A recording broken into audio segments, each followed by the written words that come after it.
A partir de que yo empecé a trabajar y a predicar en las redes sociales, históricamente, estoy pensando antes de la pandemia, 16 años atrás, 5 años atrás, muchísima gente me decía, pastor, ¿por qué no haces un debate con este cura, el señor Luis Toro, que por aquí, que por allá? Miren, yo no le puedo exagerar, pero yo me animaría a decir que más de 1000 mensajes he recibido, sin lugar a dudas, que me decían, pastor, busca un debate, pastor, trata de hablar con él para que le muestre lo que dice la palabra con relación a este tema o al otro. Yo nunca le di importancia, nunca le dimos demasiada importancia, porque no queremos hacer famoso a nadie. Tampoco me gusta colgarme de nadie, como otros se cuelgan de mí para tener más fama en sus canales o más seguidores en sus canales. Editan cosas que yo digo y termino diciendo lo que nunca dije, pero claro, con la edición uno puede hacer cualquier cosa que nosotros no hacemos. Cuando yo tenía mi programa de televisión, yo no sé si ustedes recuerdan, hace 2 años aproximadamente, sí, 2 años, porque yo no vivía acá, vivía en otra casa, estoy recordando por eso, yo tenía un programa de televisión que se llamaba Paranormal. ¿Por qué Paranormal? Porque era un título de un programa que intentaba ser secular, por así decirlo, pero era con un mensaje siempre cristiano y veíamos las cosas paranormales y siempre, digamos, desembarcábamos en lo que decía la palabra de Dios. Cuando nosotros estuvimos en ese canal, TV Perú, mi productora, la señorita Tanira Lisset, me hizo acordar mi hijo que así se llamaba, me dijo, pastor, ¿por qué no buscamos un debate para el programa con este cura, con Luis Toro? Yo le dije, perfecto, búscalo. Ella consiguió el teléfono de Luis Toro y lo llamó. Le dijo, mire, le habló fulana de tal, le habló de parte del pastor Fabio Vierna, a él le interesaría, como usted siempre habla de cuestiones relacionadas a Dios, usted es un cura católico, él es un pastor evangélico, le gustaría poder tener un debate con usted. Él dijo que le diéramos unos días, que nos iba a responder. Bueno, cuando mi productora me dijo eso, yo dije, ok, probablemente el debate se va a dar. A la semana, que fue el tiempo que él nos había pedido para no sabemos qué, mi productora lo volvió a llamar. Y le dijo, ok, ¿cómo es la cosa? ¿Cómo es? Le dijo, mire, por el momento estoy ocupado. Dijo estar en un retiro, que no podía.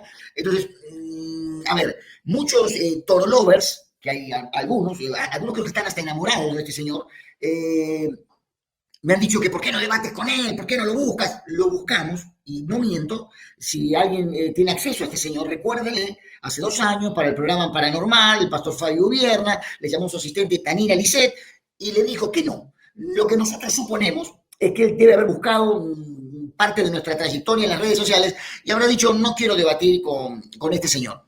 Yo le voy a decir lo que pienso. La mayoría de los debates de este señor, yo creo que están completa y absolutamente arreglados. Yo en todas las veces que he estado en la televisión abierta, aquí en Perú, nunca he ido a un programa que estuvo arreglado. Nunca me han dicho, pastor, mira, va a haber uno que te va a decir esto, tú le tienes que decir lo otro. Jamás hubiera participado. Y he tenido problemas a causa de eso. Yo ya les he contado. Me han amenazado con armas de fuego, me han querido matar en la calle, me han esperado afuera para pegarme. Nada estaba arreglado. Si no, sería absurdo lo que les estoy contando. Entonces, esos debates a mí me parecen arreglados. Me parece que las personas que se presentan como pastores, yo creo que la mayoría no son pastores. Y les voy a decir por qué. A ver, yo no siento ser la única persona, ni pienso, ni se me cruza por la cabeza siquiera, ser la única persona que podría refutar a un católico. Yo creo que hay muchísimos pastores que podrían refutar muchas de las doctrinas o de las creencias o de los dogmas de la Iglesia Católica, pero a esos pastores no los invitan nunca. Invitan personas de poco fuste o que ni siquiera son pastores. Entonces, porque yo creo que en Centroamérica, bueno, en América Latina en general, hay muy buenos pastores y muy preparados que podrían refutar cualquiera de las barbaridades que se dicen en nombre de la Biblia, de Dios o de la Iglesia. Entonces, como hemos querido tener un debate y no se ha podido producir ese debate, insisto, a lo mejor algún Toro Lovers nos está viendo en esta noche y le dice, oye, ¿sabes qué? Han hecho una reacción a lo que tú dices, el pastor Fabio Vierna, argentino, que vive en Perú, y mira, ha dicho esto, esto y esto. A lo mejor le sale el coraje como para tener un debate así vía internet, en el que nadie amenace sacarle el micrófono al otro, sino que los dos tengamos un tiempo para debatir y debatir a la luz de la palabra de Dios. Como eso no se ha dado, a mí me pareció oportuno buscar algunas de las cosas que hemos visto en internet. He buscado las que me parecieron algunas graciosas, otras completamente absurdas, y eso es lo que queremos, digamos, querer reaccionar. Es decir, mostrar lo que pensamos o lo que creemos que la Biblia dice frente a determinadas cosas que este señor ha dicho y mucha gente la cree. Tengo que hacer una aclaración también. La mayoría de católicos, apostólicos y romanos, no conocen la Biblia, no leen la Biblia. La Biblia es un libro que lo tienen abierto en alguna parte de la sala o en el living de su casa como si fuera una especie de amuleto o objeto que atrae la buena suerte o las buenas vibras, pero no han tenido un encuentro con la palabra de Dios. En la iglesia cristiana evangélica siempre fomentamos, desde los puritanos en Inglaterra, siempre fomentamos el estudio concienzudo de la palabra de Dios. Y los cristianos evangélicos sí se meten a la palabra, tratamos de vivir la palabra, tratamos de enseñar la palabra, cosa que el catolicismo no hace. Tienen el catecismo por aquí, por allá, y alguno que otro curita que ahora sí quiere hacer el gracioso últimamente porque creo que tienen un deseo de protagonismo, le gustan las redes sociales y salen a decir barbaridades. La primera cosa que quiero reaccionar es a una cosa que me parece realmente insólita, pero quiero hablar de lo que este señor dice en cuanto a la suegra de Pedro. Usted habrá oído lo que dice la Biblia con relación a la suegra de Pedro. Pero quiero que escuche lo que dice este señor con relación a la suegra de Pedro y vamos a ir, usted dele like para que más gente se pueda conectar. Ahí nos están ayudando las personas que me ayudan ellos y que ya hay 230 personas conectadas y seguramente vamos a hacer más en el transcurso del rato que estemos aquí. Pero escuche bien lo que dice este señor acerca de la suegra de Pedro, Pedro el apóstol, ¿ok? Pedro al que los católicos dicen ser el primer papa, la roca, el fundamento de la iglesia, cosa que nosotros pensamos que no es, pero escuche lo que dice con relación a la suegra de Pedro, porque esto es para los Simpsons, esto es para un dibujo animado, esto es un verdadero disparate, pero escúchelo, por favor. Vamos, David. Primero debo decirle que bien la Biblia dice que Pedro tuvo una suegra, pero no dice que Pedro tuvo esposa. Pero si tenía suegra, dime una cosa, si la mujer hubiese muerto, ¿Pedro tenía suegra o no tenía suegra? ¿Tenía suegra o no? ¿Perdón? Si la mujer de Pedro ya había muerto, ¿Pedro tenía suegra o no tenía suegra? En la carta dice que Pedro tuvo una suegra. Y si tuvo suegra, tuvo una esposa. ¿Y si la esposa estaba muerta? Ahí, para un ratito, David. Para un ratito ahí.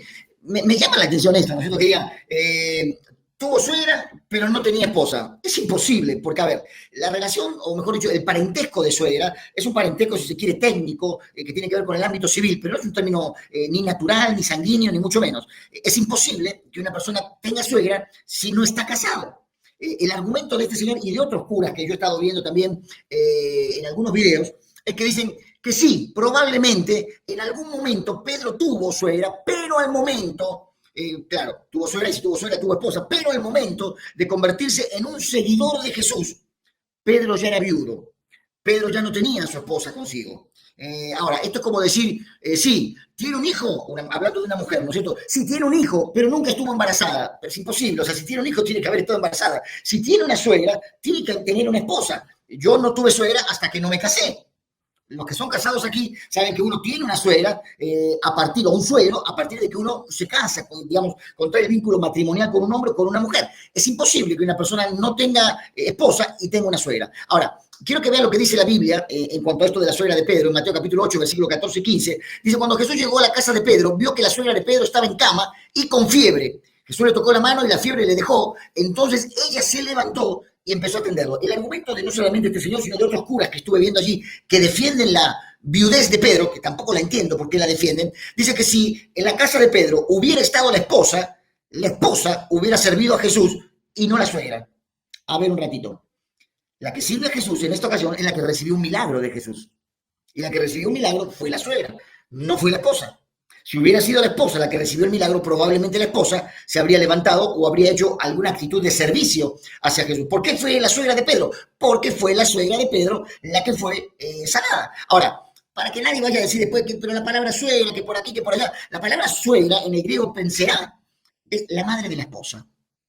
Y es una palabra que se usa para referirse a la madre de la esposa, no a la madre de la difunta, no a la madre de la que ya no vive, sino a la madre de la esposa. No contempla esa palabra la posibilidad de ponerle un ex adelante o de la que ya se murió. No, es la esposa.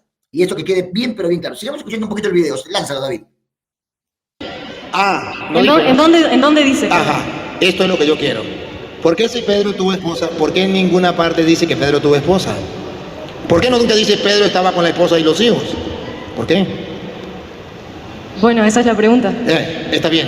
La primera. Realmente la Biblia no dice que Pedro tuvo esposa. Los hermanos separados sacaron una cita. Si alguien la recuerda, pues sería bueno. Donde dice, y es que no podemos llevar una esposa como Pedro y como otros con nosotros. Y si me lo permite, déjeme apelar un momentico a la Biblia si lo encuentro. Observen al cura buscando la Biblia, ¿eh? Escuchen, véanlo, déjalo correr, David. Está en Primera de Corintios capítulo 7, pero el versículo no me acuerdo. A ver si ustedes lo ayudan a buscar creo que es Primera de Corintios 7. Miren ahí buscando el versículo, que no lo encuentran. Nada peor que citar un versículo de la Escritura y no saber dónde está. Es más, ni conocen qué parte de la Biblia debe estar Primera de Corintios. Es decir, está más perdido que turco en la neblina. Ahí lo ven buscando, mire, pasa el tiempo, nosotros lo hemos puesto. Bueno, se la digo de Dice, se la digo de memoria, porque no la encuentra. Y la cita que va a supuestamente citar de memoria, la cita mal, escuchen. memoria. Te digo de memoria porque ahorita no la tengo. Después de la Biblia. Dice, en la Biblia protestante dice, en la Biblia católica no dice eso. En la protestante dice, es que no podemos cargar. David, un ratito. Vamos a ver después. Acá este señor está cometiendo varios errores. Primero habla de la Biblia católica y la Biblia protestante. No existen Biblias católicas y Biblias protestantes. Eso es un error, eso es una falacia, es una mentira. Lo que puede haber son casas editoriales católicas y casas editoriales protestantes, pero Biblia hay una sola. No hay dos, no hay tres, no hay cuatro. Después lo vamos a ver. Pero me llama la atención, gracias a los que nos están enviando super stickers y super chats, ustedes son muy generosos. Me llama la atención que este curita de mi barrio, como había una telenovela muchos años aquí atrás en el Perú, que creo que el actor principal era Fernando de Soria, cita la Biblia, o quiere citar la Biblia, y primero los que somos conocedores de la Biblia se dan cuenta que está buscando Primera de Corintios más o menos a la altura de Malaquías, es decir, donde no sabe dónde está Primera de Corintios, lo cual es evidencia que todo lo que él dice es un libreto, es algo armado. Nosotros podemos agarrar niños de la escuela dominical en muchas iglesias cristianas evangélicas y decirles, bueno, a ver chicos, de 10 años, vamos a citar a los profetas menores, o sea, Joel, Amós, Abdías, Jonás, Miqueas, Nahum, Habacuc, Sofonías, Ageo, Zacarías y Malaquías, y te lo dicen más rápido que escupida de trompetista. El hombre no sabe ni siquiera dónde está Primera de Corintios. Cita el versículo y lo cita mal. Déjalo correr, David. Dice San Pablo dice, es que no podemos cargar nosotros una mujer esposa como compañera, como Pedro y los demás apóstoles. Y resulta que los protestantes así traducen la Biblia de ellos. Pero no puede ser cierto. ¿Por qué no puede ser cierto? Primera de Corintios 9:5, ahí la tenemos. Léala de la Biblia católica para que note la diferencia y la Biblia protestante para que note la diferencia. Que esta es la cita que los protestantes dicen, aquí está la mujer de Pedro. Vamos a ver si es verdad. Analicemos el contexto. Gracias por darme la cita, hermano. Dale, primero la Iglesia Católica, ¿cómo enseña? No tenemos derecho a que nos acompañe en nuestros viajes alguna mujer hermana, como lo hacen los demás apóstoles y los hermanos del Señor y el mismo Cefas. Ahí está, una mujer hermana, una mujer cristiana, no habla de esposa. Ahora mire cómo lo traduce la Biblia protestante. No tenemos derecho de traer con nosotros una hermana por mujer, por esposa, como también los otros apóstoles y los hermanos del Señor y Cefas. ¿Por qué esa traducción es mala? ¿Por qué no es correcta? Para que los protestantes lo busquen. Porque está hablando Pablo. Y ahí está diciendo, lo vuelvo a leer para que ustedes cuenta, que ahí en la Biblia protestante está diciendo que Pablo era casado. Primera de Corintios 9, ¿qué? 5. 9:5. Ahí, según los protestantes, está diciendo que Pablo era casado. Ponga cuidado.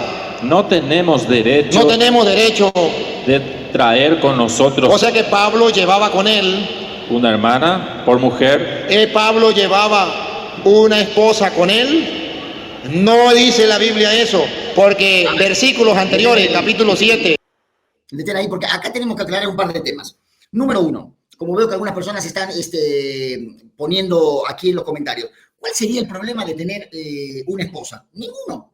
Yo no sé por qué la Iglesia Católica estigmatiza y hasta sataniza, por ejemplo, el matrimonio, porque ¿cuál sería el problema que Pedro haya tenido una esposa? Estigmatiza la maternidad, porque ¿cuál hubiera sido el problema de que María tenga más hijos? O sea, no entiendo cuál es la razón. Pero él se equivoca, primero que no sabe ni siquiera dónde está el versículo, y se equivoca porque cuando cita la Biblia que él dice católica, yo lo tengo acá y se lo voy a leer, dice, no tenemos derecho de que nos acompañe en nuestros viajes alguna mujer hermana. Entonces dice, ¿ves?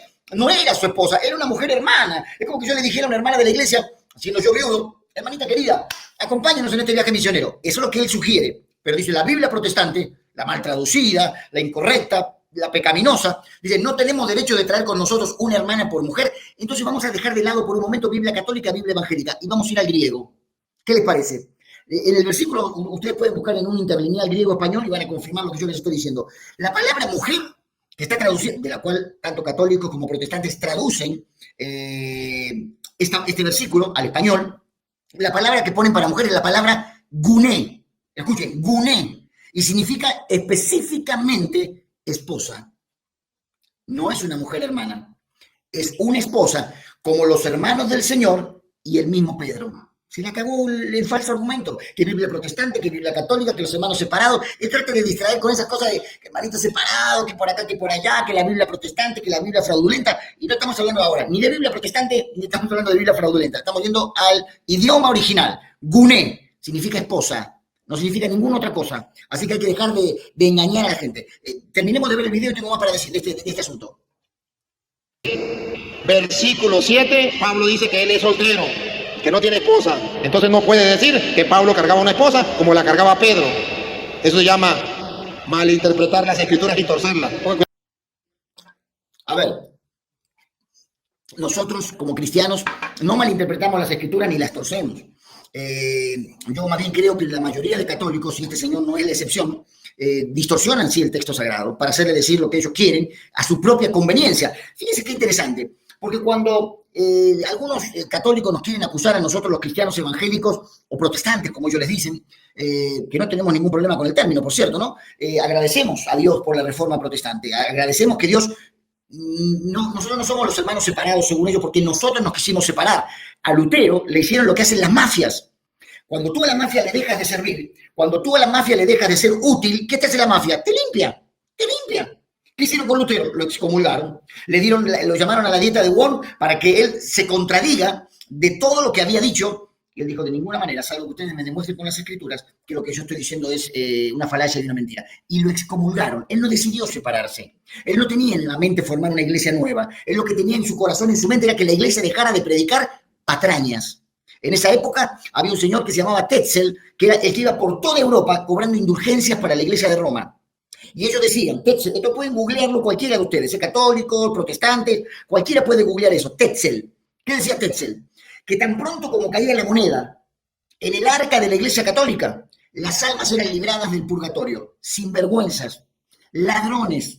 Dicen que nosotros los pastores somos ladrones. Ellos vienen robando por siglos de siglos de siglos. En tal caso, si algunos pastores, no yo, pero si algunos pastores están robando, ellos nos llevan más de 1200 años de ventaja robando con el tema de las indulgencias. Así construyeron todo lo que tienen. Ahora, ellos hablan mucho de la tradición. Y le voy a leer lo que dijo Eusebio de Cesarea. Y él hace eco del relato de Clemente de Alejandría, uno de los padres apostólicos, que los católicos lo respetan. Y Eusebio de Cesarea, un historiador del primer siglo que nadie puede, digamos, decir, no, lo que él dice no es cierto. Y escuche lo que dice Clemente de Alejandría en el escrito, hablando de la suegra de Pedro, ¿no? Perdón, de la esposa de Pedro. En su escrito en el libro 7 de Estromateis, dice, niega la viudez de Pedro. Clemente de Alejandría, no Fabio Vierna, Clemente de Alejandría. Dice, afirmaría la existencia de una esposa. Pedro incluso, dice Eusebio, cuando éste ya se encontraba entre los seguidores más cercanos de Jesús, cuando la mujer era conducida al suplicio. Dice la tradición, esto lo dice la tradición, que ellos tanto exaltan, ¿no? Porque dicen, no, es la escritura más la tradición. Ahí la escritura y la tradición juntándose son los que forman la verdad. Bueno, le estamos dando un poco de su propio jarabe, ¿no? Porque acá dice, mire lo que dice la tradición. Cuando su mujer era conducida al suplicio. ¿La mujer de quién, pastor? La mujer de Pedro. Dice, cuando su mujer era conducida al suplicio, se alegró por causa de su llamada y de su retorno a la casa, y gritó fuerte para animarla. Si Pedro grita fuerte para animar a su esposa y consolarla, llamándola por su nombre y diciéndole, acuérdate del Señor. ¡Wow! Tal era el matrimonio de los bienaventurados y la perfecta disposición de los más queridos. Historia Eclesiástica 3:30. Esto no lo puede refutar absolutamente nadie. Nadie de nadie. Ahora, vi a un curita gracioso, ¿no? Simpático el muchacho. Que decía lo siguiente. Si los protestantes pueden mostrarme un versículo que diga que la esposa de Pedro estaba viva al momento del llamado de Jesús a Pedro, yo me vuelvo protestante. No te queremos en el grupo, número uno. Pero número dos, te voy a decir, con el mismo argumento, Si tú me demuestras con un versículo que la esposa de Pedro estaba muerta, yo me hago católico. No hay. No hay. Acá la gente está, sí, dice, no me digas que el padre Toro arrugó. Sí, arrugó como arpa vieja, definitivamente. No estamos insultando a nadie, no estamos, simplemente estamos diciendo lo que creemos a la luz de la palabra. Así que bueno, por otro lado, yo le quisiera preguntar, ¿no?, a la Iglesia Católica y a su santa tradición, ¿no?, que hablan, por ejemplo, de la hija de Pedro, Santa Petronila. La Biblia no la menciona, pero la Iglesia Católica sí la menciona. Entonces, por momento sí les conviene lo que la Biblia dice y por momento no le conviene. O sea, por momento la Biblia, por momento la tradición. ¿Y quién es Santa Petronila? La hija de Pedro. Está claro que la Biblia no menciona el nombre de la esposa, como la Biblia no menciona un montón de nombres de esposas de hombres de Dios. Y que quede claro, eso será tema de otro debate. Pedro nunca asumió la responsabilidad que le quieren dar los católicos de ser la columna de la iglesia. Pedro, cuando dijo, tú eres el Cristo, el Hijo del Dios viviente, Jesús le dijo, bienaventurado eres Simón, hijo de Jonás, porque sobre esta roca, no sobre ti, sino sobre la revelación que acabas de recibir de mi Padre, yo voy a edificar la iglesia. Si Pedro hubiera sido o hubiera aceptado el ser columna de la iglesia, como dicen los católicos, no hubiera dicho que Jesucristo es la piedra principal del ángulo y sobre la cual se edifica todo el cuerpo. De ninguna manera lo hubiera dicho. Vamos a analizar un segundo punto, que también no tiene ni pie ni cabeza. Otra mentira de este señor Toro y compañía. Gracias a todos los que están ahí enviando comentarios, pero bueno, tenemos que decir, eso no me lo sabía, lo de Petronila. ¿En dónde está Pastor Toro? ¿Se acordó? No sé qué están diciendo. El Toro es pecho frío, no aceptará debatir formalmente, hace circos con muchas focas aplaudidoras. Estoy completamente de acuerdo, estoy completamente de acuerdo. Dice, arrugó como arpa vieja, se ríen algunos por acá. Bueno, pero es cierto, muy cierto, que demuestre que la esposa estaba muerta, dicen por allí. Vamos a la segunda reacción, porque lo que dice ahora, miren, yo creo que ni a Walt Disney, ni a Steven Spielberg se les hubiera ocurrido decir semejante barbaridad como la que va a decir ahora este señor Luis Toro con relación a la Biblia. Dice que la Biblia la hicieron los católicos. Escúchenlo. Voten la Biblia, votenla. No la admitan, rechácenla. Esto debe saberlo todo católico y todo evangélico. La Biblia la hizo la Iglesia Católica en el año 382, con el Papa San Dámaso I, en el Sínodo Romano del 382, hizo la Biblia. Ahora viene la gran pregunta, ¿y por qué no hicieron la Biblia los testigos de Jehová? Porque los testigos de Jehová no tienen ni siquiera 200 años. Ahora bien, ¿por qué no la hicieron los evangélicos? Porque tampoco existían. ¿Por qué lo hizo la Iglesia Católica? Porque era la iglesia que Cristo había fundado. Un ratito, detenga ahí, David, detenga ahí. A ver, habla de un papa, Dámaso I, en el año 382. Hay varias cosas para decir. Pregunto, hasta antes del 380, he escuchado a algunos inclusive cristianos cometer el error de decir que fue Constantino el que oficializó el cristianismo como la religión oficial del Imperio Romano. No, se equivocan.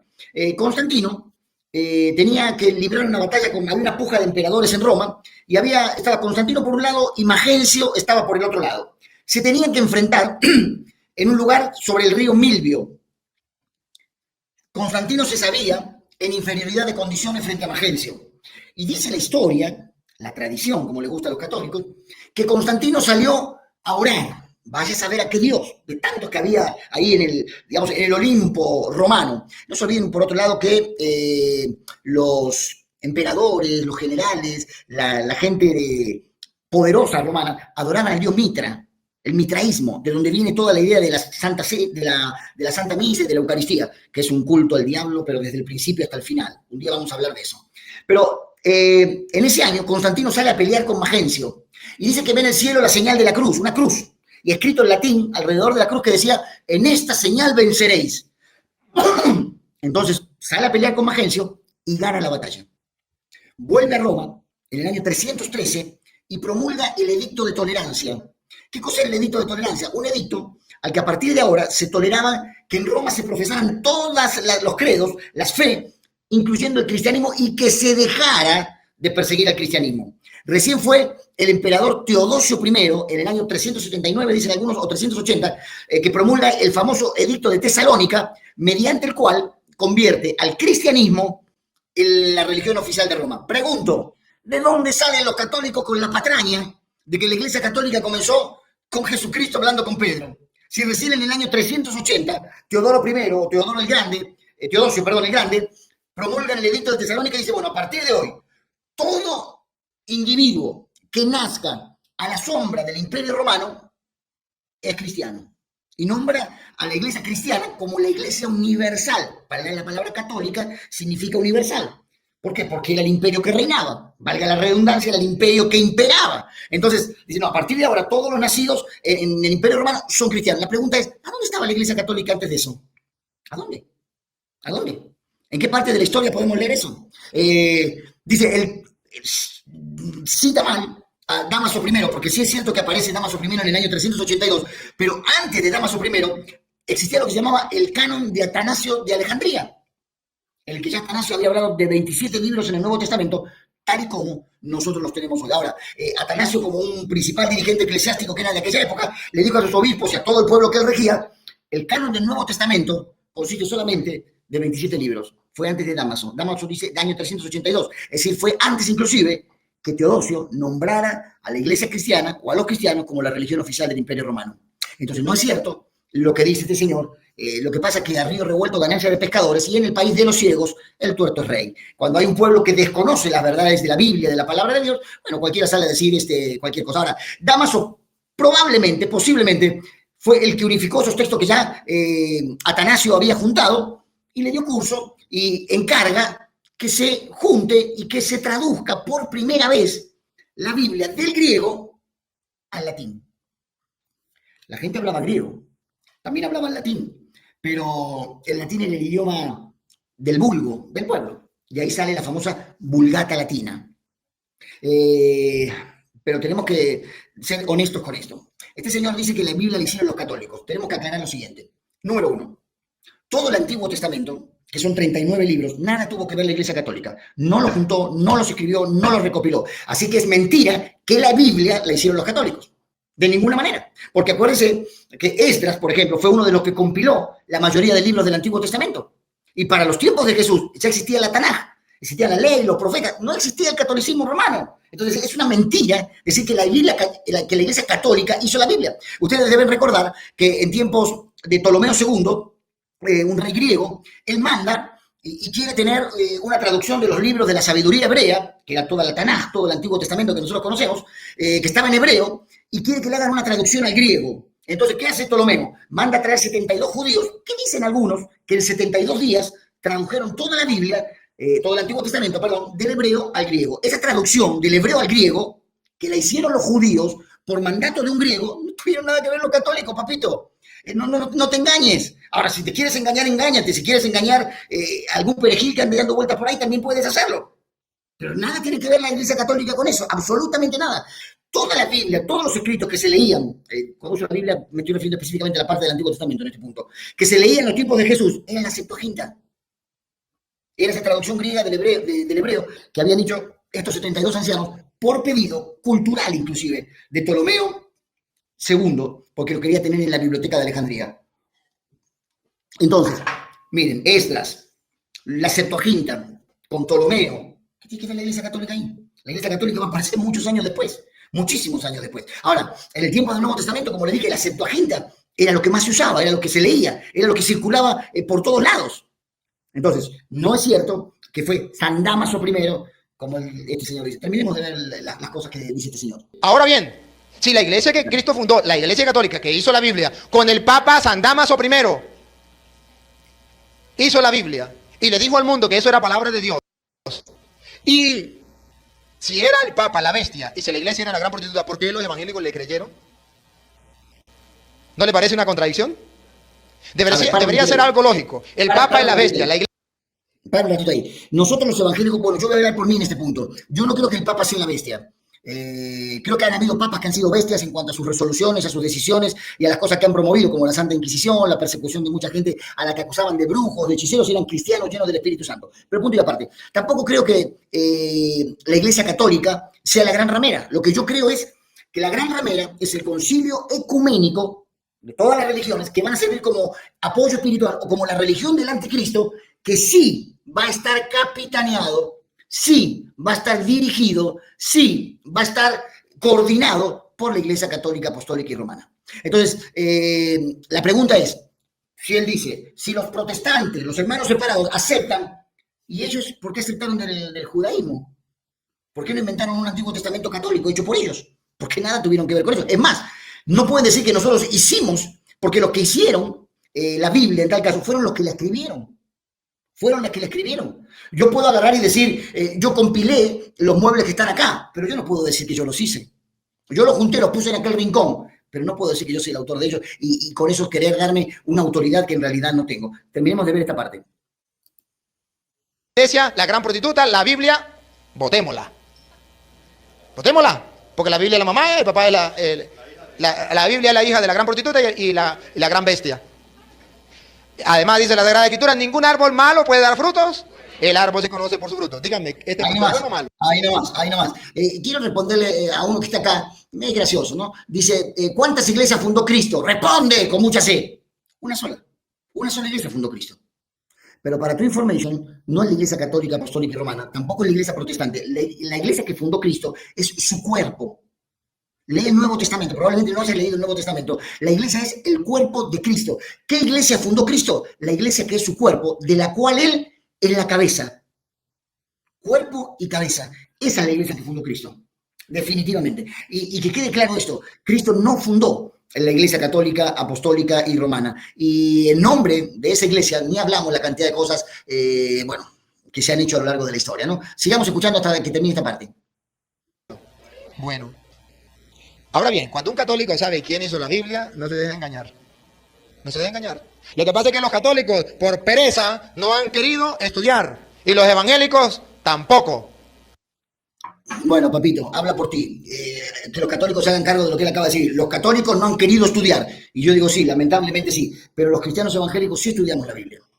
No nos creemos dueños de la verdad, como se creen los católicos, que son los únicos dueños de la revelación divina, y creen que a ellos les han sido dados poderes exclusivos que nadie más puede tener. Entonces, eso de que la Biblia fue escrita o mejor dicho, hecha por la Iglesia Católica, es una mentira, porque recién en el año 397, en el Concilio de Cartago, donde no tenía nada que ver Damaso I, se aprueba y se confirma de manera definitiva, escuchen lo que le voy a decir, 26 libros del Nuevo Testamento, 26. No se consideraba el libro de Apocalipsis todavía, porque son 26. El libro de Apocalipsis se incluyó recién en el año 419. Entonces, ¿quién fue el que aprobó la mayoría del libros del Antiguo Testamento? Esdras, la Septuaginta con estos judíos, que no tienen nada que ver con la Iglesia Católica. Más adelante, si se quiere, en el siglo XIV, aparecen personajes como John Wycliffe, que traduce al inglés la Biblia, que no era católica, mejor dicho, que no era católico. Los católicos no fueron nunca dueños. A ellos les gusta el sentido de pertenencia. La iglesia verdadera es la nuestra, la Biblia es nuestra, y la salvación es nuestra, y el perdón de los pecados es nuestro.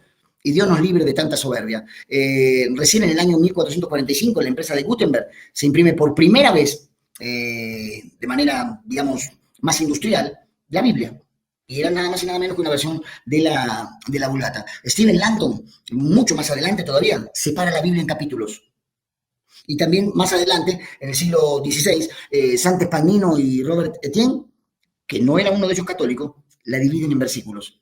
Así que no me vengan a hablar de propiedad exclusiva o de derechos, porque no se está hablando la verdad. A ver, voy a leer algunas cositas que dicen por acá. Los que escribieron la Biblia no hicieron compilaciones, pastor. Usted debería estudiar historia. No sé a qué te refieres con compilaciones. Yo estoy diciendo que lo que hicieron los católicos, según este señor dice, fue compilar, juntar algunos versículos. Está claro que Pablo no hizo ninguna compilación, Santiago, ni Pedro, ni Juan, ni ninguno de los que escribieron en el Nuevo Testamento. Dice Junior ahorita, no existen diferentes Biblias, lo dijimos al principio. El concilio solo reunió la Biblia, no la escribieron, está claro. Pastor, primero es importante aclarar qué iglesia quiere decir congregación. ¿Es una agrupación? No, iglesia significa los llamados a salir afuera, eclesía, es la palabra griega. Dice la Biblia protestante, ¿por qué 666 es el número del diablo y surge en 1826? No, aquí está más loco que una cabra. Aparece en la Biblia como en el año 1826. Pastor, ¿por qué le miente así a la gente? No sé en qué piensas tú que le estamos mintiendo. De ninguna manera. Le puedo demostrar sus errores fácticos. Este es otro que está buscando fama. Hay gente que no lo sigue ni su familia en las redes sociales, ni su familia lo sigue. Si ustedes lo buscan, estos payasos tienen 14 seguidores, 18 seguidores, y buscan de quién colgarse para hacerse famosos. Probablemente algunos después agarran algunos de mis videos, los editan, y valiéndose de mi cara, se quieren hacer más famosos. Algunos han sido tramposos conmigo porque hemos tenido conversaciones, no debates, conversaciones, y después han editado mis respuestas y termino diciendo cosas que nunca dije. Por eso ya no participo más de debates, salvo que esté muy bien arreglado y muy bien pauteado. Hubiera debatido cuando vino al Perú. Yo primero, no sé si vino al Perú, a dónde vino, y si él quiere debatir, porque yo lo busqué, y él sabe que yo lo busqué. Y él fue el que arrugó, no arrugué yo. ¿En dónde salen los protes? ¿Acaso no fue de la Católica Romana? Claro, por supuesto, cuando Martín Lutero lleva adelante, que no fue el único, lleva adelante la Reforma Protestante, no estaba, a lo mejor te enganchaste tarde, no estaba en la mente de Martín Lutero formar una iglesia diferente a la iglesia católica. Lo que quería él es que la iglesia católica cambiara y dejara de ser lo que era. Lejos de cambiar, viene cada día de mal en peor. ¿Para qué le van a sacar edición si lo harán? No sé qué significa eso. Bueno, acá quedan los testigos, todos los seguidores de este señor que le invité varias veces a debatir públicamente y se hizo el visco. ¿Quién es el visco? Sería yo. No sé quién es. Rodrigo Calvo, ¿te refieres a mí? No sé quién te conoce, Rodrigo Calvo. No gasto pólvora en gallinazos.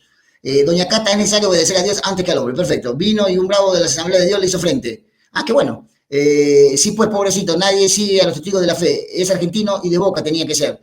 No sé quién es. Estimulación sensorial. Pastor, Rodrigo, el pastor no debate con cualquier persona que se lo pide. Ubícate. Muy bien. Nato Valdivia, la iglesia de Dios somos todos. No existe religión única, señores. Lean la Biblia. No somos todos. Está claro que la iglesia somos nosotros las personas, pero no todos.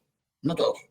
O sea, no todos. Porque si el todo incluye a los musulmanes, si el todo incluye a los confucionistas, a los que siguen a Confucio, si el todo incluye a los tibetanos, no es todos. Hay un pastor, Ulises, habla del final de los tiempos. No sé. Si no les gusta lo que dice el pastor, ¿por qué les duele lo que les dice? Miguel Arteaga, la iglesia de Cristo se fundamenta en Cristo, no en Pedro, estamos de acuerdo. Pastor, ¿a qué iglesia debo asistir? A una iglesia donde prediquen sana doctrina. A una iglesia cristiana donde prediquen sana doctrina.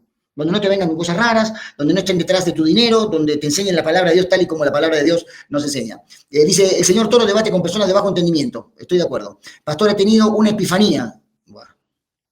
Ya borro este payaso, porque los que dicen malas palabras, los que dicen groserías, ya lo sacamos porque no tiene sentido. O sea, tú eres el único evangélico que por fin ganará al Toro. El padre tiene miedo. Pastor, charlatán, anda y debate. Mira, Tico Caroto, no sé, mira cómo se llama, ¿no? Una persona que ni siquiera se identifica con su nombre es una persona tan digna de pena, ¿no? Porque es una red social. Y en una red social uno entra para ser social. Y de repente ponen un nick que no lo conoce nadie. Esta gente es gente que probablemente no tenga ni DNI. Ni DNI tengan.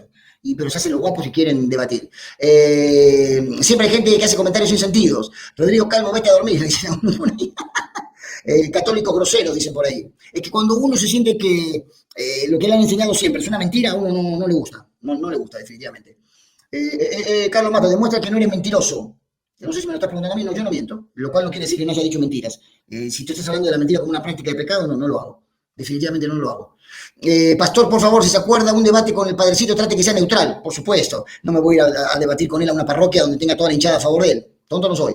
El Toro no gana debates. El Toro hace un circo donde los monos se ríen y se burlan. ¿Qué dice acá? La iglesia de Dios son todas las personas que están llenas de la presencia de Dios. Bueno, bien, pastor, muy bonito, bendición. Vamos con la última parte. Vamos con la última reacción a una barbaridad. Esto que voy a decir ahora es una barbaridad. Gracias a los que están mandando un super sticker, a los que están compartiendo, les bendecimos y les damos muchas gracias. Escuchen esto que dice este señor, porque lo que va a decir ahora, yo considero que es una verdadera blasfemia. Es atribuirse una capacidad y un poder que la Biblia condena de cuajo. Vamos a escuchar esta tercera parte. Yo estoy haciendo una investigación sobre vocación, entonces quería saber, ¿usted es misionero? ¿Qué hace un misionero? Misionero es el que le delegan una misión. Ahí nomás, para un ratito. Miren lo que dice. Misionero es el que le delegan una misión. Cuando yo veía este video estos días, me acordé, y muchos de ustedes que están viendo la transmisión ahora se acordarán, en un concurso de Miss Universo, hace algunos años atrás, le preguntaron a una Miss que no brillaba por su inteligencia, probablemente, yo no me acuerdo ni siquiera quién era, pero sé lo que pasó. Le preguntaron quién fue Confucio, y ella dijo, el que inventó la confusión. Y a mí me parece que este señor está igual que esa Miss. Cuando le preguntan qué es un misionero, alguien a quien le delegan una misión. ¡Wow! Tremenda revelación. La verdad que necesitábamos que nos aclarara qué cosa era un misionero. Es Confucio, el que inventó la confusión. Sigamos escuchando la barbaridad que va a decir ahora, dale. Una función. Yo soy misionero de la misericordia. ¿Y qué es eso? El Papa buscó en el mundo entero, de todos los países, 1000 sacerdotes. y le dio una misión específica que no la tienen los otros sacerdotes ni los obispos, que es perdonar los pecados reservados a la Santa Sede. Un ratito. Hay pecados que el obispo de aquí no puede perdonar. Miren lo que dicen, que el Papa, como si el Papa fuera para nosotros, o sea, no sé qué cosa, ¿no? Ordenó a 1000 sacerdotes y les dio la capacidad para perdonar pecados, sobre todo aquellos que tengan que ver contra la Santa Sede, que por aquí, que por allá. O sea, fíjese la locura de este señor y de la Iglesia Católica, que le dan la potestad a un hombre para perdonar pecados. Cuando la Biblia es muy clara con relación a esto. Sigamos escuchando y después vamos a ver qué dice la Biblia. tiene potestad, no tiene permiso para perdonarlos, pero que yo sí. Por ejemplo, usted agarra una hostia, la pisotea y la escupe, usted no se puede confesar ni con el párroco, ni con el obispo, tiene que ir directamente al Papa o conmigo. Para un ratito, porque nos acusan de soberbio, nos acusan de muchas cosas. O sea, si usted escupe o pisotea una hostia, no puede ir a confesarse ni con el cura, ni con el obispo, tiene que hacerlo con el Papa o conmigo, dice. O sea, se está, ¿cómo decirlo?, acreditando un poder, una capacidad que Dios nunca le ha delegado al ser humano, a nadie, absolutamente a nadie. Y este señor habla con un desparpajo, con una actitud de poco temor reverente a Dios, de que Él sí puede perdonar pecado, pero no cualquier pecadillo. Es decir, si tienes un mal pensamiento, eso te lo puede perdonar cualquier cura de una parroquia. Pero los pecados que ya son contra la Santa Sede, con esto, si pisotean la hostia, o sea, el Papa o Él. Terminamos de escuchar lo que dice. Un pecado reservado a la Santa Sede, ¿cómo que llama? La profanación de la Eucaristía. Si él no es sacerdote, pero él dice, bueno, yo voy a fundar la iglesia no sé qué, y me he visto de cura y digo que yo soy sacerdote católico, y se sienta a confesar, y la gente va y se confiesa con él, no siendo sacerdote, él no puede confesarse con el obispo de aquí, y con ningún obispo, ni con ningún sacerdote, tiene que ir al Papa, o tiene que confesarse con un misionero de la misericordia. Un sacerdote, usted fue y se confesó con el párroco ¿estamos a dónde es? Del Amparo. Usted fue y se confesó con el párroco del Amparo. Y le dijo al padre, mire, padre, yo soy la hija de Petronilo y resulta que yo aborté. Y el padre va y le dice a Petronilo, mire, ¿sabe que su hija me dijo que había abortado? Ese padre queda excomulgado de la iglesia. No se puede confesar con otro padre, ni se puede confesar con un obispo. Un ratito. Nosotros también, en lo personal, yo también considero que el aborto es un pecado. Pero ¿y qué de la pedofilia? ¿Y qué de la pederastalía que hay dentro de la Iglesia Católica? ¿O me van a decir que nadie escuchó nunca nada de eso? La cantidad de curas abusadores de niños. ¿Quién los perdona a ellos? ¿Este también? ¿O el Papa? Más bien los papas y las altas esferas del catolicismo han querido tapar por años la cantidad de abusos infantiles que ha habido por sacerdotes a miles de niños alrededor del mundo. Y nadie, absolutamente nadie, puede negar esa realidad. Nadie. Eso es como querer tapar el sol con un dedo. Ahora, él dice que tiene la capacidad de perdonar pecados. Saca el video, David, sácalo del aire. Porque yo quiero mencionar algunas cosas que dice la Biblia, muy importante. En Marcos capítulo 2, el versículo 7, escuchen lo que dice. Esto se lo decían a Jesús, a Jesús se lo decían, no a mí. Dice, ¿por qué habla este así? Blasfemias, dice. ¿Quién puede perdonar pecados si no solo Dios? Marcos capítulo 2, el versículo 7. ¿Quién puede perdonar pecados si no solo Dios? Católico, apostólico y romano, lee la Biblia. Deja de leer la guía telefónica. Deja de leer revistas. Condorito no te sirve. Lee otras cosas. Deja de ver revistas de superhéroes. Marcos 2.7 dice, ¿quién puede perdonar pecados si no solo Dios? Cuando tú vas al kiosquito o al confesionario y el cura dice que te perdona, no te puede perdonar. No hay nadie que te pueda perdonar pecados. ¿Quién puede perdonar pecados si no solo Dios? Marcos capítulo 2, versículo 7. Ahora, claro, algunos católicos se agarran del pasaje de Juan 20:23, que se lo voy a leer ahorita. Dice, a quienes ustedes perdonen los pecados, les serán perdonados. Y a quienes no se los perdonen, no les serán perdonados. O sea, pastor, ahí está, ¿ves? Perdonen, serán perdonados, el que no, ok. No está diciendo Jesús acá, y acá tiene que hacer una buena exégesis. No está diciendo Jesús que nosotros tengamos la capacidad de perdonar o de retener los pecados de otra persona. ¿Cómo yo hago que la persona reciba perdón de pecados? Predicándole el Evangelio de Jesucristo y animando a esa persona a que se confiese pecador delante de Dios y reciba de Dios perdón de sus pecados. Si yo no le predico de Jesús, esa persona no tiene la oportunidad de acercarse a Dios, no tiene la oportunidad de pedir perdón por sus pecados y hago que sus pecados les sean retenidos. No es porque yo tenga la capacidad de perdonar. No, pastor, es una interpretación suya. Entonces yo pregunto, si este versículo de Juan apañaría o sustentaría la idea de que hay hombres que pueden perdonar pecados, sacerdotes, en el Nuevo Testamento no hay instituidos sacerdotes como la Iglesia Católica tiene ahorita, ¿eh? Los sacerdotes estaban en el Antiguo Pacto, con Cristo se terminó el ejercicio sacerdotal y Él es nuestro sumo sacerdote ahora, punto y aparte. ¿Por qué no hay ni un solo ejemplo en el libro de los Hechos, por ejemplo? ¿Por qué no hay ni un solo ejemplo en el libro de los Hechos donde algunos de los apóstoles anden por ahí perdonando pecados? ¿Por qué no hay? Porque no dice la Biblia que nosotros tengamos capacidad de perdonar pecados. Esta persona es muy soberbio aquel que crea que le puede, diciéndole Dominus vobiscum versecula seculorum, o sea, que le pueda perdonar a alguien un pecado, me parece algo verdaderamente absurdo. Yo lo que sí le puedo decir a una persona, mira, Dios te ama, el Señor murió por ti en la cruz del Calvario, entrégale tu vida a Él, puedes nacer de nuevo, y si le pides a Él que perdone todos los pecados, por más sucios y cochinos que hayan sido esos pecados, Dios te puede perdonar. Si no lo hago, esa persona probablemente muere en sus propios pecados. Hermanos, Dios es bueno. Hay personas que, por no leer las Escrituras, repiten como loritos lo que alguno dice por ahí. Yo animo a todos los que están viendo esta transmisión, no sé cuántas personas tenemos conectadas en este momento, a ver si David me ayuda sabiendo cuántas, pastor, eres mentiroso. Gracias, Gabriela. Viniendo de ti, que debe ser católica, para mí es un piropo eso, ¿eh? Es realmente un piropo. 400 personas en vivo, gracias. Gracias, Gabriela, de verdad, lo tomo como un halago viniendo de ti. ¿Qué dice? Pastor, entre comillas, ni sabe escribir siquiera. Bueno, de una persona que no sabe escribir, no puede pensar tampoco, ¿no? Pero bueno. ¿Qué dice por acá? El Papa perdona, qué buen chiste, dice por acá. Pastor, hable del diezmo. Todo lo que quieras podemos hablar del diezmo. Yo no predico del diezmo. O sea, si me preguntas el diezmo que se predica en muchas iglesias, de que si uno no lo trae se va al infierno, y que si uno no lo... No creo en eso. No creo en eso. Creo que ese diezmo no está vigente. Pregunta si alguien que lo predique. ¿Le van a ganar al Padre Toro? Bueno, no le queremos ganar a nadie. O sea, simplemente estamos diciendo lo que creemos a la luz de la Biblia. Dice una pregunta, pastor. Cuando usted ora por un enfermo y ese enfermo sana, ¿quién lo sanó? ¿Usted o Dios? Bueno, Jesús dijo, vayan y sanen, pero yo no sano. Es Dios el que lo sana.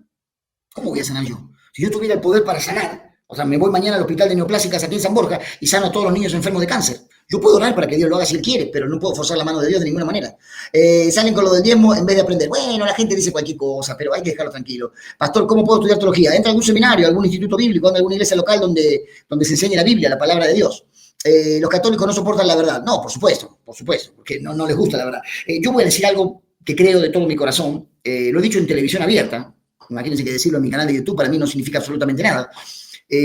Yo creo que la Iglesia Católica, Apostólica y Romana es la secta anticristiana más grande del planeta. Y con esto les deseo buenas noches a todos. Que descansen, vivan felices, no se amarguen, asistan a una iglesia donde prediquen la palabra de Dios. No asistas a una iglesia donde todos los días se diga lo mismo y la paz sea contigo y Santa María ven todos los días, porque la van a cansar a María diciéndole Santa María ven cuando no puede venir. Que Dios les bendiga, que Dios les guarde. Y nos vemos en nuestra próxima reacción la próxima semana. Vamos a ver de qué reacción a qué vamos a hacer. Lo vamos a estar anunciando. Pero gracias por estar con nosotros hoy. Dios les recontra bendiga. Nos vemos el próximo miércoles. Chao.